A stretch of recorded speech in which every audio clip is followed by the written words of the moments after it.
Assalamualaikum warahmatullahi wabarakatuh. Hai teman-teman, balik lagi ke channel saya.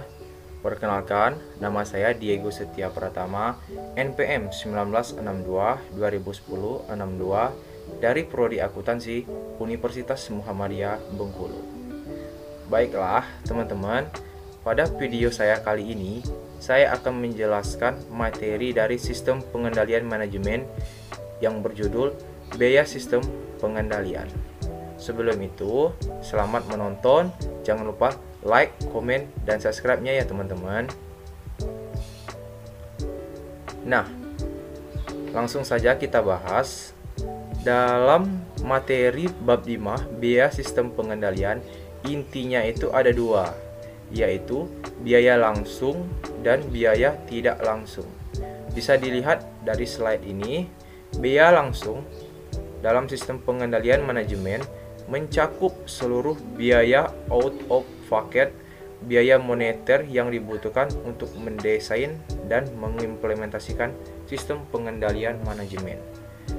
Dan yang kedua, ada biaya tidak langsung.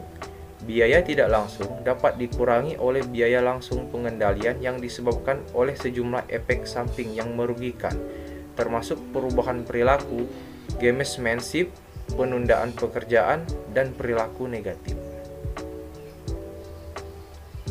Nah, dalam biaya tidak langsung tadi ada dua, yaitu perubahan perilaku dan gamesmanship. Yang pertama, saya akan menjelaskan tentang perubahan perilaku.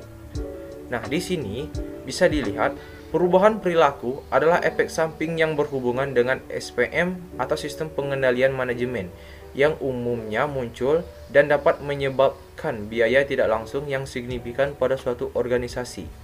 Hal ini terjadi ketika sistem pengendalian manajemen membuat dan sebenarnya mendorong perilaku yang tidak konsisten dengan tujuan organisasi. Nah, dalam perubahan perilaku ada 3 poin. Yang pertama itu perubahan perilaku dan pengendalian hasil. Yang kedua, perubahan perilaku dan pengendalian tindakan. Yang ketiga, perubahan perilaku dan pengendalian personel.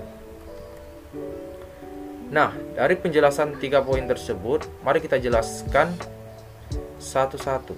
Yang pertama, perubahan perilaku dan pengendalian hasil.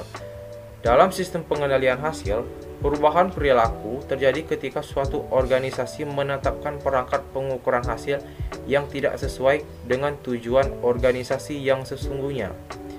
Yang kedua itu ada perubahan perilaku dan pengendalian tindakan.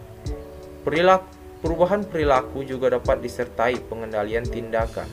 Satu bentuk perubahan yang berhubungan dengan pengendalian tindakan terkadang merajuk sebagai means end inversion, yang berarti bahwa karyawan memerhatikan apa yang mereka lakukan.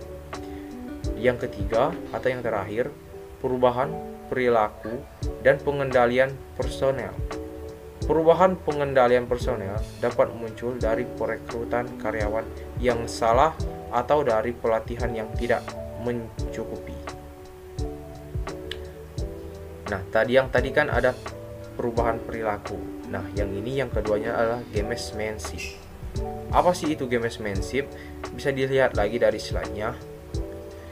Gamesmanship digunakan untuk menunjukkan tindakan yang dilakukan oleh karyawan untuk meningkatkan indikator kinerja mereka tanpa menghasilkan pengaruh ekonomis yang positif terhadap perusahaan.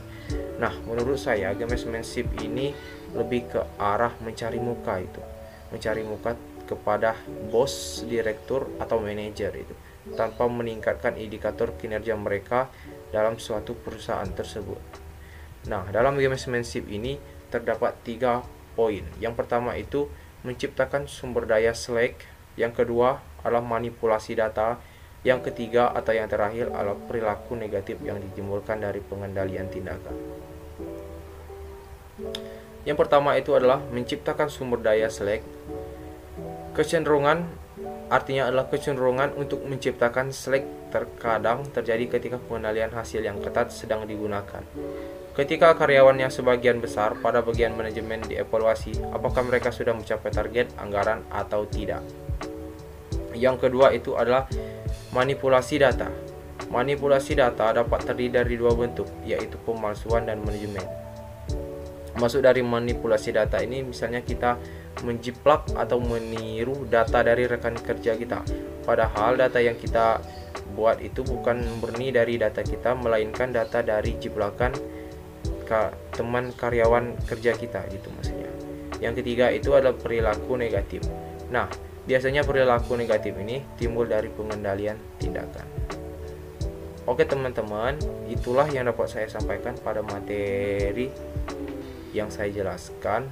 Mungkin ada yang kurang atau yang kurang dimengerti, saya mohon maaf. Langsung saja saya akhiri. Assalamualaikum warahmatullahi wabarakatuh.